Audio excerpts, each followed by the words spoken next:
Good afternoon, everyone. We're going to give folks just a few minutes or a few seconds to log in and make sure that we get everybody who registered.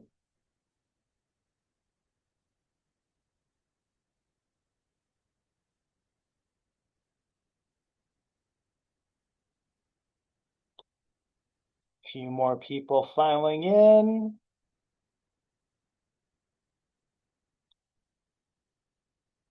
Okay, I think we've hit critical mass. Well, hello and welcome. My name is Jacob Roper, and I'm the Assistant Director at California's Department of Conservation. I want to welcome and thank you for joining today's event to discuss Proposition 4. That's the climate bond passed by California voters to invest $10 billion into climate resiliency and environmental solutions across the state. Now, before I get much further, I want to cover just a few housekeeping items for today. This event will be recorded and posted for later viewing on our website. Closed captioning is available through Zoom, and please feel free to send us a question if you're having any trouble at all with the interface during today's event. The Q&A function in Zoom is enabled for this webinar, but we will be taking live questions at the very end after all of our speakers have completed their presentation. What that means is we won't be stopping to answer questions as we roll through speakers. We're going to do that at the end. That doesn't mean you should stop and not go ahead and send in your question. Now let's go ahead and dive into the agenda. Thank you. First, we're going to go through the little bit of housekeeping that I just covered with y'all. Then we're going to have Director Lucchesi here at the Department of Conservation talk about this department's commitment to Proposition 4. You're going to hear from our tribal advisor about tribal consultation and engagement.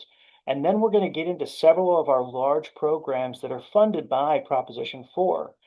Regional forest and fire capacity, multi-benefit land repurposing, a whole bunch. There's going to be a ton of information shared in this event. So again, we're going to record the event. You'll be able to watch it afterwards. And if you have any questions, any follow-up, you know how to get a hold of us.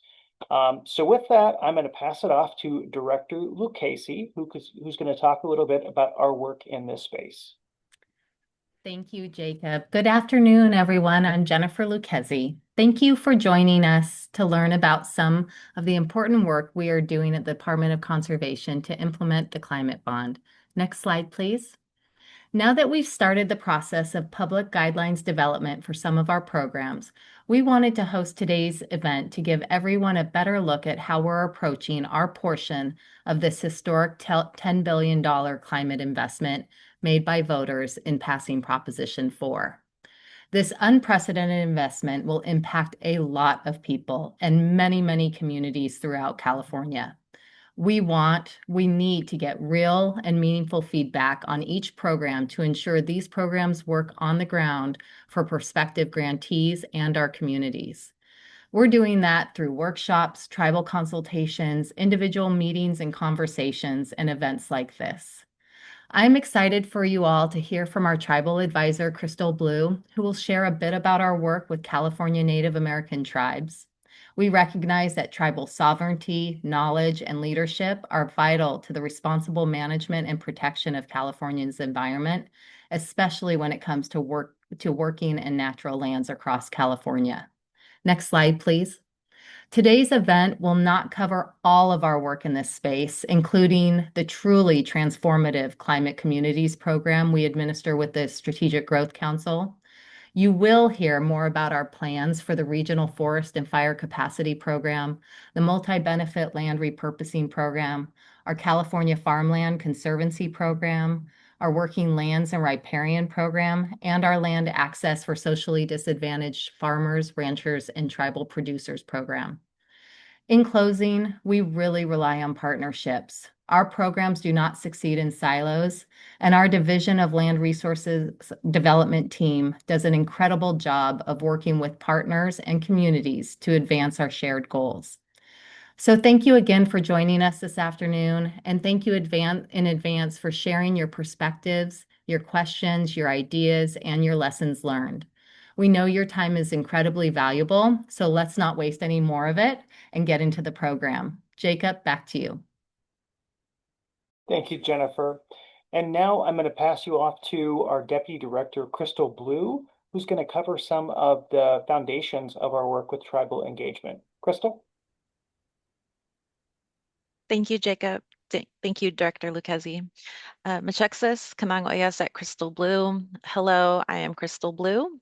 I am Miwok and Nishinan and a tribal citizen of Ione Band of Miwok Indians, and I serve as the Deputy Director for Tribal Affairs and the Tribal Liaison for the California Department of Conservation. Thank you all for joining us today. Prop 4 represents a significant investment for California. And as our department moves forward with implementing these investments, one of our top priorities is ensuring that California Native American tribes are meaningful partners in that work. Many of the investments that are supported through climate bond funding occur in places that hold deep cultural, historical, and spiritual significance for tribes and tribal peoples. And since time immemorial, tribes have stewarded these lands and these landscapes using cultural practices and traditional knowledge that continue today and that provide invaluable insight to California. Our department has been strengthening tribal consultation and engagement across all of our divisions. We're really striving to build positive and lasting relationships with California's tribal nations. And our Regional Forest and Fire Capacity Program, also referred to as the RFFC program, recently conducted a total of 6 roundtables and listening sessions, offered tribal consultation, met with tribes and tribal nonprofits in efforts to better understand tribal priorities, identify any barriers, and gather tribal input for its updated climate bond guidelines. The RFFC team really put meaningful effort and time into listening to tribal interests and tribal concerns to better reflect tribal perspectives in its updated guidelines. Also, our multi-benefit land repurposing program, or MLRP, will also be engaging with tribes as it updates its guidelines for the climate bond funding with hopes to better reflect tribal perspectives. And for those on the call, we encourage you to think about engaging tribal partners early in your planning process. Really early conversations, meaningful engagement with tribes lead to stronger partnerships, trust building, and positive outcomes for all of California. Again, thank you for being here. Now I'll turn it back to you, Jacob. Thanks, Crystal. I appreciate it. All right, let's see here.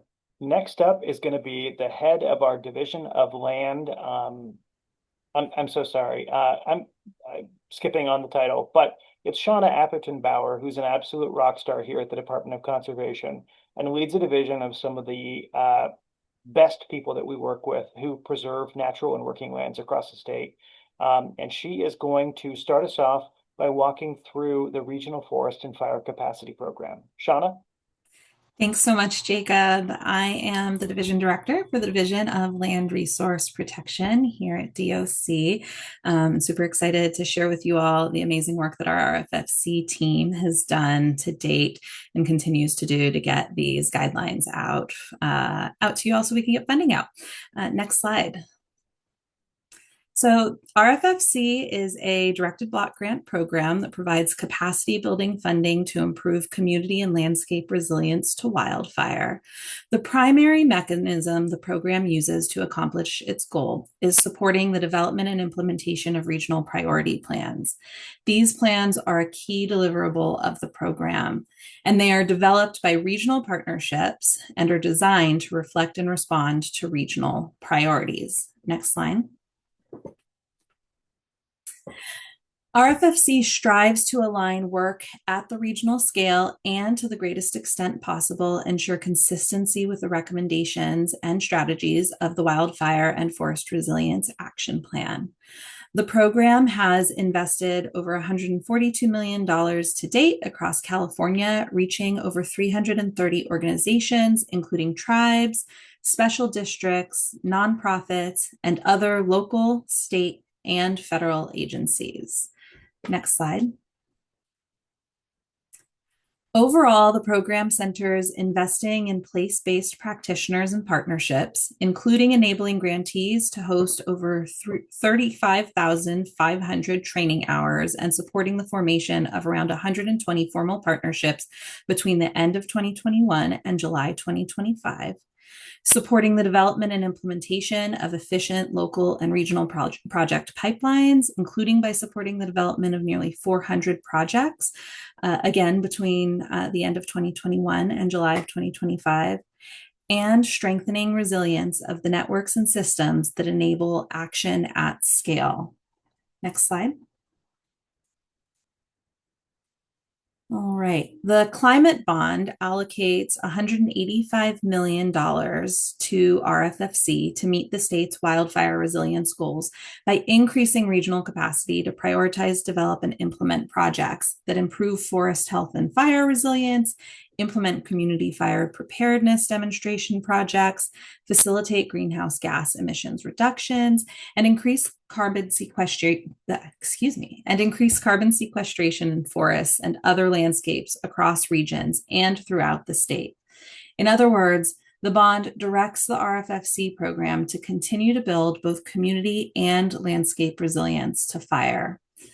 It gives RFFC the opportunity to sustain current investments to date, expand the program's eligible activities to include implementation, and address any gaps or areas needing improvement with how the program currently functions. The goals when updating the RFFC guidelines to address climate bond funding were to keep the things that the program does well in place, improve the things that need it, and adopt requirements and best practices set by Natural Resources Agency to deliver a successful climate bond. In the current guidelines updates, RFFC has sought to improve transparency about eligibility and expectations for our block grant recipients, key selection criteria, and the process for allocation, selection, and award of grant funds. They also seek to continue funding capacity building, project development, regional priority planning, outreach and engagement, and coordination activities. But they're seeking to expand activities proposed for funding as well, particularly implementing and maintaining our regional priority plans. Meaning, if a region already has a regional priority plan, they will be expected to maintain, implement, and when necessary, update that.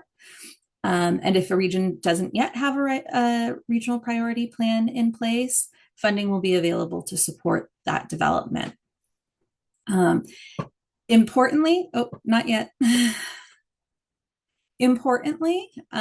this round of funding includes funding for implementation projects that are identified in an RPP. And finally, the guidelines updates seek to improve outcomes tracking to facilitate climate bond reporting and increase DOC's ability to share success stories showing the impact of the program. This means we'll be tracking more project-specific data, as well as data about direct and meaningful benefits to priority populations. Next slide. So how are we getting there?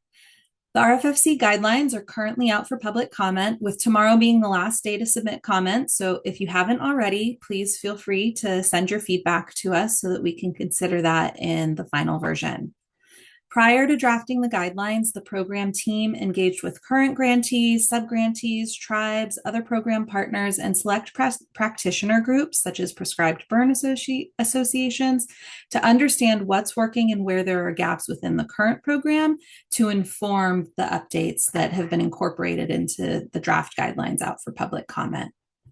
From that work, the program team heard strong support for capacity building funding and a desire for us to maintain that, a need for funding to implement programs of work, which has led to an expanded section on project implementation, and identification of administrative barriers that could possibly be streamlined.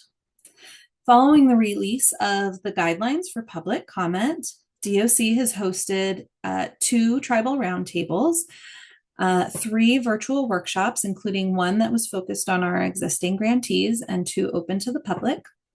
And the program team has hosted weekly office hours to provide an informal space for grantees and members of the public to ask questions and discuss the guidelines. Next slide. So what have we heard so far through this public comment process? Through our tribal roundtables, we've heard the need to improve funding accessibility for tribes, including ensuring grantees socialize RFFC in their regions beyond existing networks and requiring more engagement with local tribal partners, including we've also heard the need to consider direct block grants to tribes, as well as continuing to support advance payments to tribes. We've also heard the need to ensure that cultural sites and traditional knowledge are protected during implementation of practices, and that meaningful consultation with tribes occurs early before ground disturbing work begins. We've also heard that it's important to fund the cultural activities associated with cultural burning that go beyond putting beneficial fire on the ground. This includes supporting transportation for elders to attend cultural burns, education and workforce development trainings that are associated with cultural burning. During our open public comment period, we've heard and received positive feedback on the thoughtful approach to developing our guidelines that work to maintain aspects of the program that have worked well. We've also heard positive feedback on the improved clarity related to expectations of block grantees, our eligible and ineligible costs, and our block grant administration. But we've also received feedback on areas that partners find potentially challenging or need attention, including our approach to indirect costs, which I'll spare everyone the technical details on that in this forum, but I'm happy to discuss further offline. Our proposed match requirement for regional priority plan implementation projects, where the draft guidelines propose a match for any funding allocated for RPP project implementations, but there's a potential concern with limited federal funding availability and how federal rules for match funding may intersect with our requirement. And we've heard that a need to increase access to block grantees and an awareness of how funding is distributed through the program for sub-grantees. While our partners voiced appreciation for the improved transparency of how funding is allocated, they want assurance that smaller projects and organizations don't get overlooked. Next slide.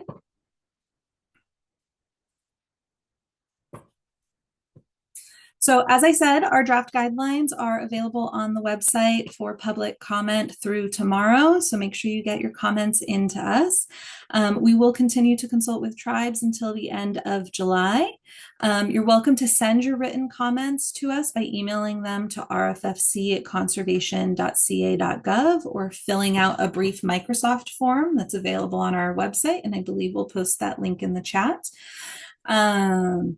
To comply with statute, we are required to publish all written comments and DOC's responses to our webpage. If you would not like your comment published, please let us know that in your email or your response on the Microsoft form so that we can honor that request.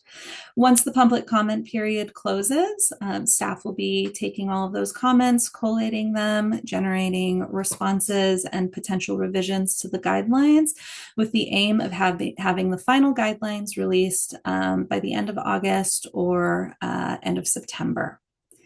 And that's it for me. I'll hand it back to you, Jacob.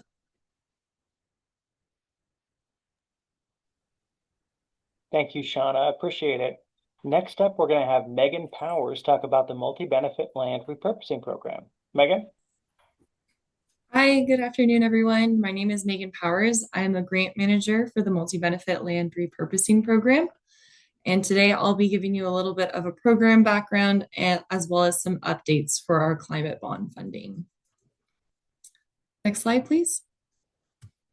So first, why have we received funding for this? The Sustainable Groundwater Management Act in 2014 set forth a statewide framework to protect groundwater resources over the long term. While the Sustainable Groundwater Management Act, or SGMA, focused on ensuring the state's groundwater basins are back to healthy levels, the impacts of addressing these water issues could have implications across multiple sectors, including agricultural, economy, employment, community, air quality, etc. For example, the Public Policy Institute of California anticipates that up to 1 million acres of agricultural land will have to come out of production and may become fallowed in order to bring groundwater levels back to sustainability.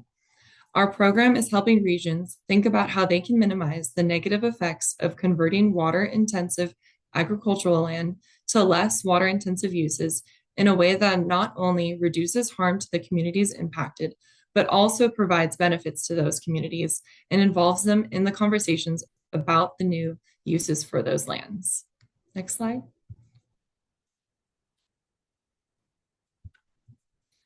So the program primarily focuses on areas of the state where groundwater basins are critically overdrafted. You can see those areas on the left-hand side highlighted in blue. The multi-benefit land repurposing program was created to increase regional capacity to repurpose irrigated agricultural land and reduce reliance on groundwater while providing community health, economic well-being, water supply, habitat, renewable energy, and climate benefits. There are multiple pathways being taken by our grantees to implement the program throughout the state. There are also multiple benefits that can be implemented on a single project, such as transitioning to less water-intensive crops like agave or restoring riparian or floodplain habitat. Next slide. So this map displays our existing regional block grantees and our single tribal grantee. The regional block grant award amounts range from $8 to $10 million. Initial awards were focused primarily on critically overdrafted basins, with some awards to high priority basins as well. These basins will continue to be our priority as we look at future funding rounds. Next slide, please. So now I'm going to transition to providing some updates for our climate bond funding and updates to our guidelines. So the MLRP program, or MLRP, will have $200 million available in climate bond funding. This allocation gives us the opportunity not only to scale up land repurposing work within existing grantees regions, but also to expand into additional regions. Our goal is to expand the program to cover all critically overdrafted and high priority basins interested in receiving funding, with additional coverage in medium priority basins. For the previous fiscal year, the legislature appropriated $32 million to the program of the $200 million identified, and we anticipate to receive $64 million in this current fiscal year. We are currently evaluating what revisions are needed for the program to best support existing grantees in scaling up their land repurposing efforts based on the plans they have been developing, while meeting the needs of the regions that have yet to receive land repurposing funding, but are already seeing the impacts of agricultural lands being followed today. We're also working on how we can make MLRP a more accessible program to vulnerable populations, such as small disadvantaged farmers, as well as tribes. Within the next year, we plan to provide funding to all 4 of the groups highlighted here on the right. Next slide. While we've identified some key areas of continuity, we also have identified some key areas of change. We see this new funding opportunity. This is a funding opportunity, this is a new funding opportunity that will help us learn from previous lessons and and changes to the physical and regulatory environments. We're considering phasing grant awards to help more grantees begin planning processes earlier in the bond term, and in the hope to help more projects be achieved sooner. To briefly highlight, we will be integrating bond requirements related to the 40% portion of funding that needs to be dedicated to disadvantaged communities. And we are happy to report that our grantees are already implementing community benefit projects that would meet this requirement. The MLRP team is also working with contacts at the Department of Water Resources, the Wildlife Conservation Board, and other expert agencies to help guide these changes. Next slide. So lastly, here is a visual of our tentative funding timeline for the release of the climate bond funding. Next month, we will be releasing our updated guidelines for public comment. We will be having a 45-day public comment period and a 60-day comment period for tribes. Over the next few months, there will be multiple opportunities to attend our office hours, public workshops, and tribal roundtables. We anticipate that our final guidelines will be released in late fall and hope to have new applicants by 2027. Last slide. Thank you. And if you have any questions, you can reach out to us at the email provided at mlrp@conservation.ca.gov. I'll pass it back to Jacob. Thank you.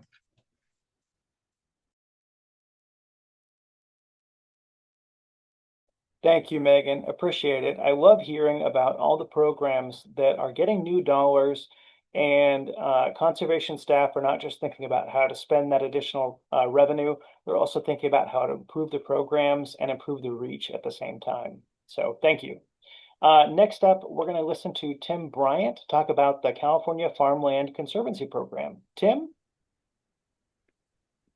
Thanks, Jacob. Hello, everyone. I'm a grant manager with DLRP, and I work within our various agricultural land conservation programs. You can go ahead and go to the next slide for me, please. Thank you.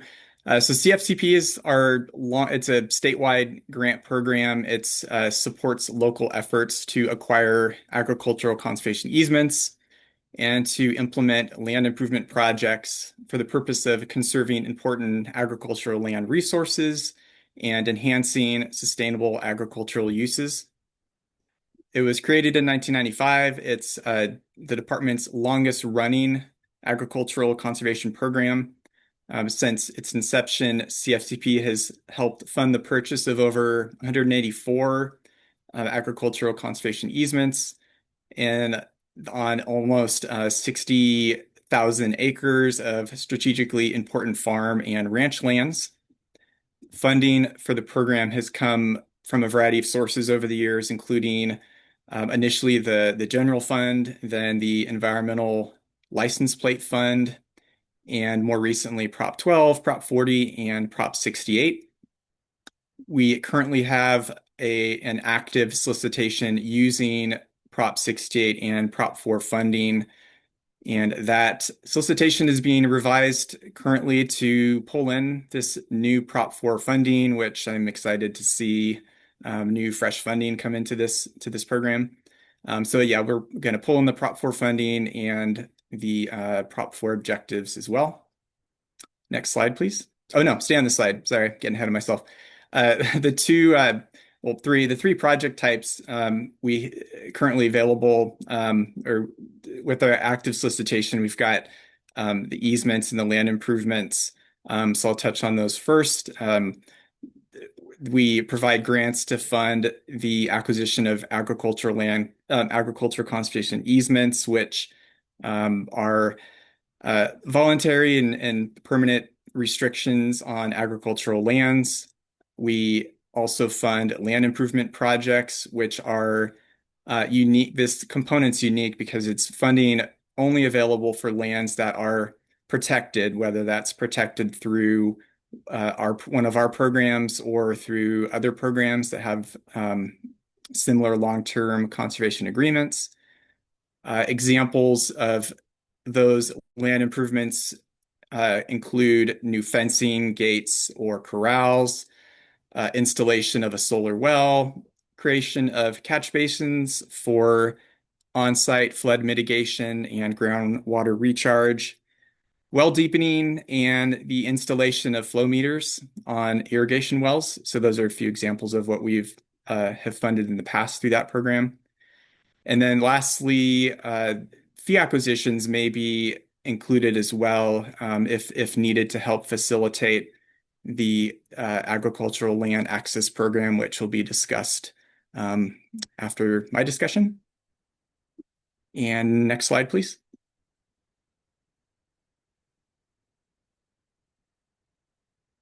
So eligible applicants under CFCP include tax-exempt nonprofit organizations that are 501c3 per their IRS code and qualified to do business in California. Those nonprofits must have as their primary purpose the preservation, protection, or enhancement of land in its natural, scenic, historical, agricultural, forested, or open space condition or use.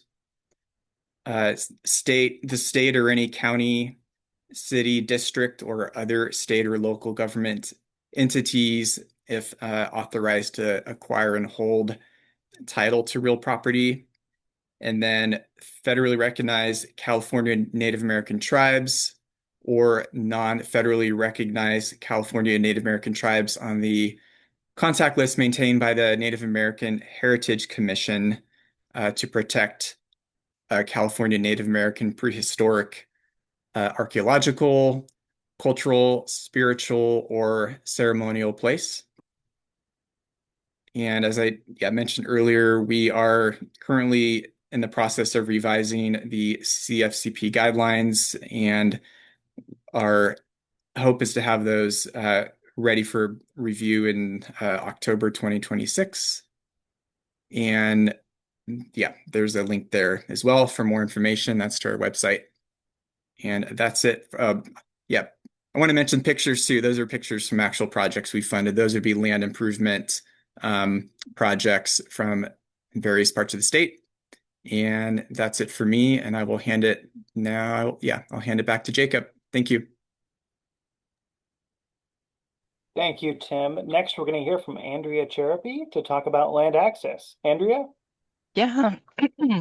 Thank you, Jacob. So I'm Andrea Cherapy, the Assistant Director for the Division of Land Resource Protection. Next slide. So again, you just heard from Tim that the California Farmland Conservancy Program was established within the Department of Conservation in 1995 to fund long-term conservation of productive agricultural lands.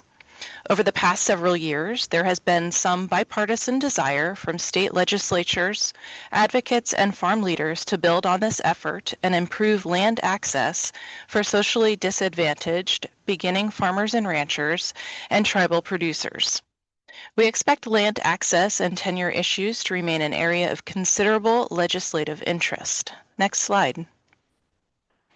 As we await allocation of Prop 4 funds to support equitable access of agricultural lands for beginning and historically underserved farmers and ranchers, we are looking to the existing California Farmland Conservancy Program, as well as the key recommendations from the California Agricultural Land Equity Task Force to inform program design and implementation.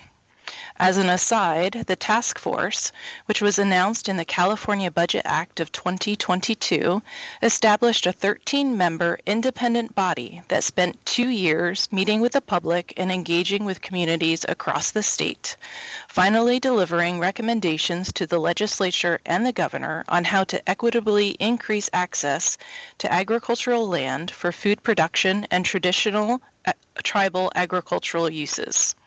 The Department of Conservation is similarly committed to meaningful engagement and consultation with communities and tribes across the state, and we envision program elements where financial assistance goes to protect agricultural land and improve land access and tenure for beginning farmers, ranchers, and tribes. Back to you, Jacob. Thank you very much. Okay, next up is going to be Karin Rue, who's going to be talking about Working Lands and Riparian Corridors Program. Karin? Thank you. Hello, my name is Karin Rue. I am Program Manager for DLRP's Land Conservation Programs. And in the next few minutes, I will review with you the upcoming funding opportunity with the Working Lands and Riparian Corridors Program. Next slide, please. So this program first made awards in 2020, and since its inception has completed 3 funding rounds and awarded $8.5 million overall. The Climate Fund allocates approximately $7.5 million to this program. The Department's riparian restoration grants will provide funds to protect, restore, and enhance riparian corridors on agricultural lands.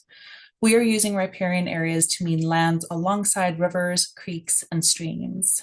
And as stated here, agricultural lands means farmland and ranchland actively grazed or planted in 3 of the last 5 years.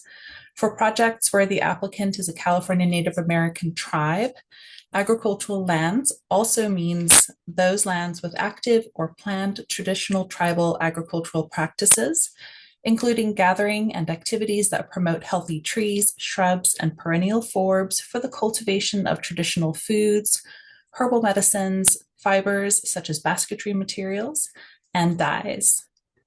And project types include planning for and implementation of restoration projects and will be awarded for 3-year grant terms. These will be separate applications for the separate phases of a project. You will not be able to submit one application to cover both planning and implementation. Next slide, please. So eligible applicants will include public agencies, nonprofit organizations, special districts, and California Native American tribes. Where a tribe is not federally recognized, they must apply via their dedicated tribal nonprofit organization. And in terms of the current timeline, this program has been closed since the last round was awarded in 2023. We're working through updates to the existing program guidelines and will conduct tribal outreach and hold public comment sessions as part of that process. We anticipate finalizing guidelines over this upcoming winter and then expect to open the first application round in spring of 2027 with awards in this next summer. We are planning a few changes or revisions to the existing guidelines, largely broadening the current applicant pool and incorporating the climate bond Prop 4 requirements. Next slide, please. Riparian corridors provide numerous ecosystem benefits, including in-stream aquatic habitat and terrestrial wildlife habitat, filtering agricultural runoff, protecting cropland from flood damage, slowing floodwaters and allowing those waters to percolate into agricultural soils, and much more. There's a general list of project eligibility criteria on this slide, and I'm going to list just a few of the activities that are eligible for funding. Complete lists will be detailed in the guidelines.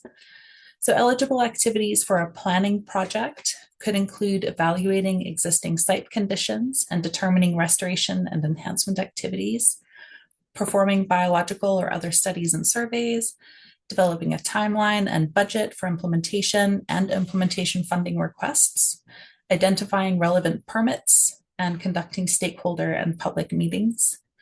Again, there will be more eligible activities, but those sort of hit some highlights. And then for implementation projects, eligible activities would include project management, labor, equipment, and project materials, completing required permits, finalizing long-term management plans, signage, and other activities that are approved by the department necessary for the successful implementation of your proposed project.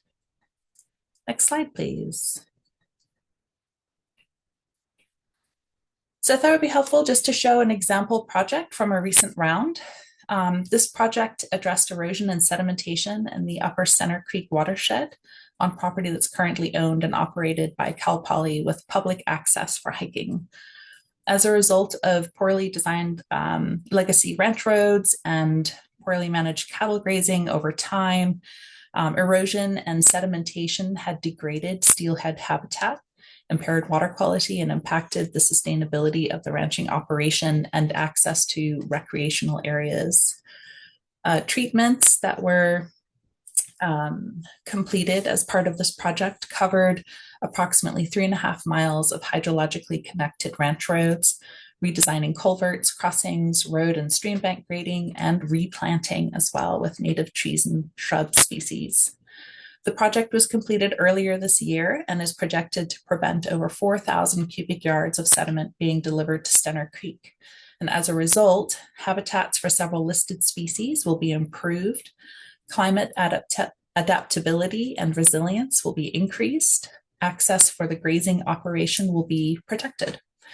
So this project was awarded $315,000 from the program, and most of that was used for materials. A major funding match came from the Wildlife Conservation Board. So that completes that review, and I will now turn you over to Jacob Roper, who will lead us through the question and answer session. Thank you. Thanks very much. To you, Karen, and thank you to all the conservation team members who spoke today.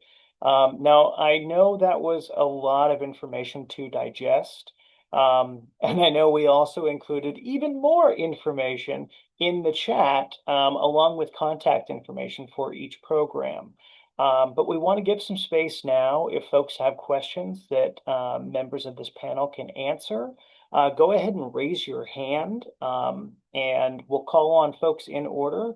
And before we get started with that, I just wanted to address one question we got earlier in today's event. And Megan Powers, I think this is for you, about the MLRP program.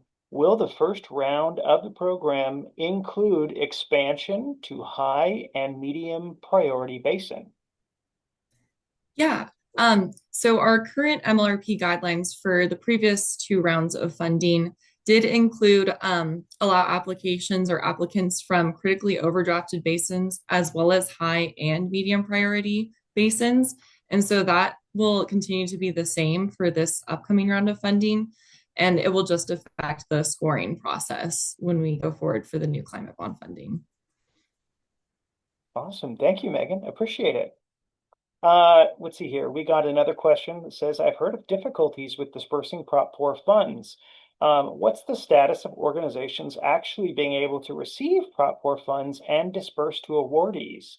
I'm not sure that we can answer that, given that a lot of our programs are in the guideline process, but Shauna, could I tap you to answer that question, please? Yeah, I think you're right. Our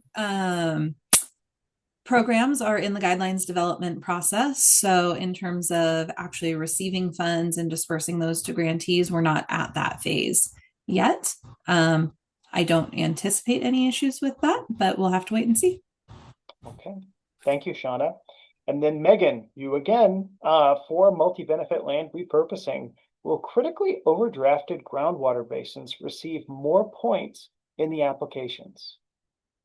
We're actively developing a new scoring criteria for the upcoming climate bond guidelines. So I'm not exactly sure how we'll be using our scoring criteria yet, but in previous rounds of funding, was the case where we scored higher basins that were considered critically overdrafted. Mm-hmm. Excellent, thank you. We don't have any more questions right now, but let's give folks a few more minutes. And Shauna, do you think you could go through for us and run through the timetable for the rest of this year and what we can expect in terms of guidelines and programs getting started? Yeah, of course. Give me 1 second. Let me. So as I mentioned, we've got our RFFC program. Final day for public comments is tomorrow. We anticipate those to be released at the end of September of this year. And then we would do a notice of funding availability to solicit applications thereafter. As Megan mentioned, we're aiming for public to release the MLRP guidelines for public comment in the August-September timeframe, with final guidelines in the November-December timeframe.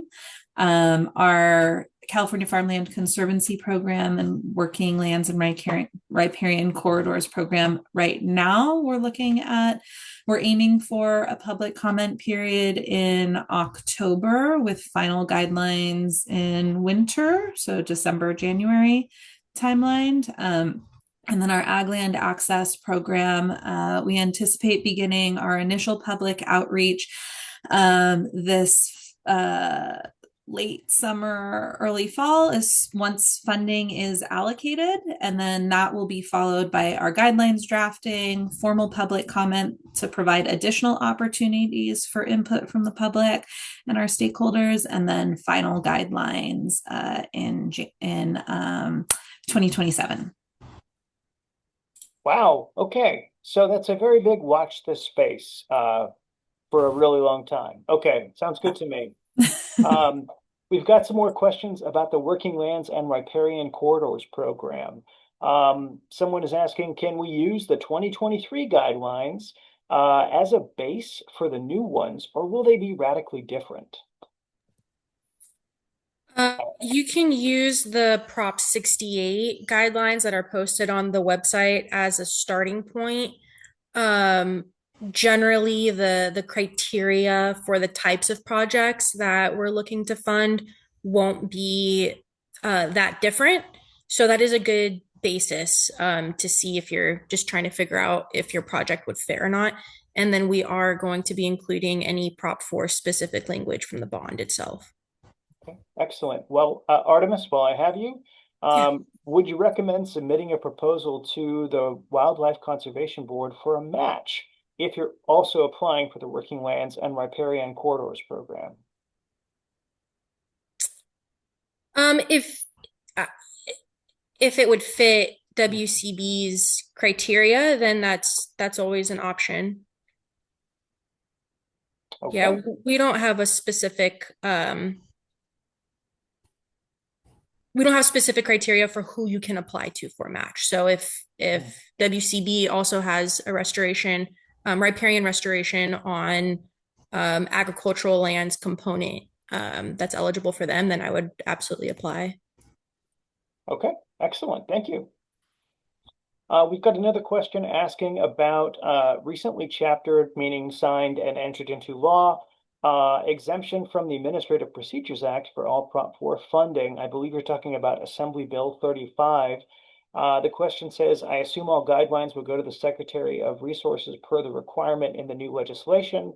Do we know how long that process will take? Shauna, do you happen to know that off the top of your head? Otherwise, we can follow up. We can follow up.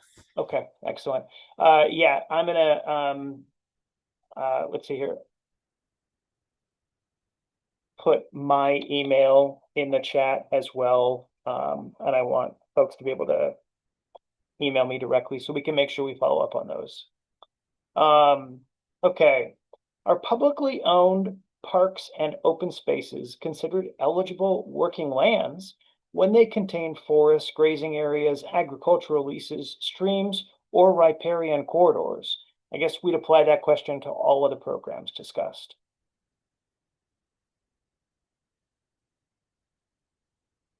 Anyone have thoughts?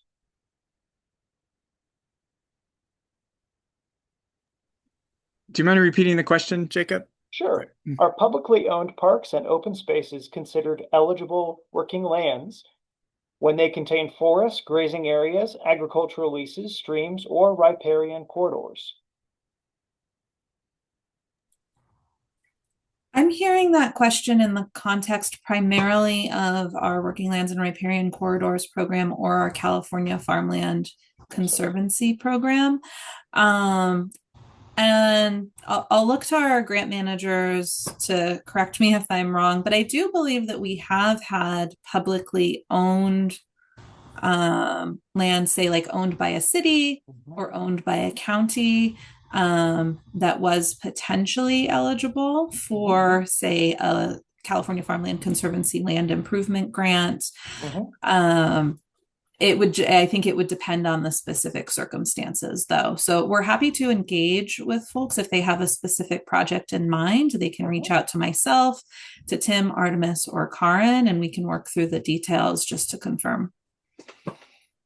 Okay, sounds good. Thank you. A couple other questions, and I think these are more broad. We focused on Proposition 4. Is the water storage investment program active for applications? I saw it on the Prop 4 Climate Bond website. And would a waterfront project combining seawall repair improvements, stormwater management, and nature-based shoreline protection be eligible?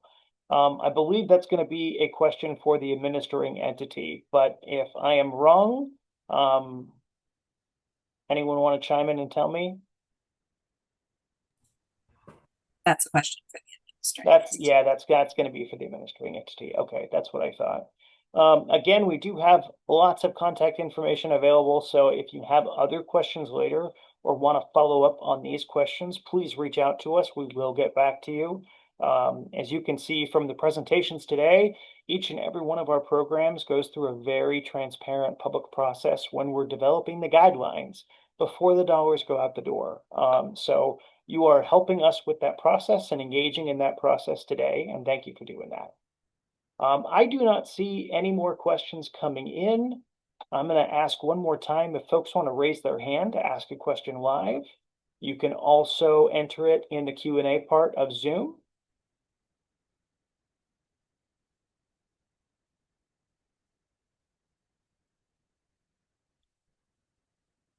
Okay. Folks, I think we've overwhelmed them with information. I think that's a wrap. In that case, everyone, I want to thank you for coming today. All of my team members who participated, thank you for sharing so much about the work that you're doing for California. We covered some really great programs today. It's wonderful to be a part of this work here at the Department of Conservation. Finally, I'm going to say that all the email addresses are posted right now in the chat. Please feel free to use any of them if you have follow-up questions. Otherwise, I hope you have a wonderful week, and thanks again for joining us. Take care.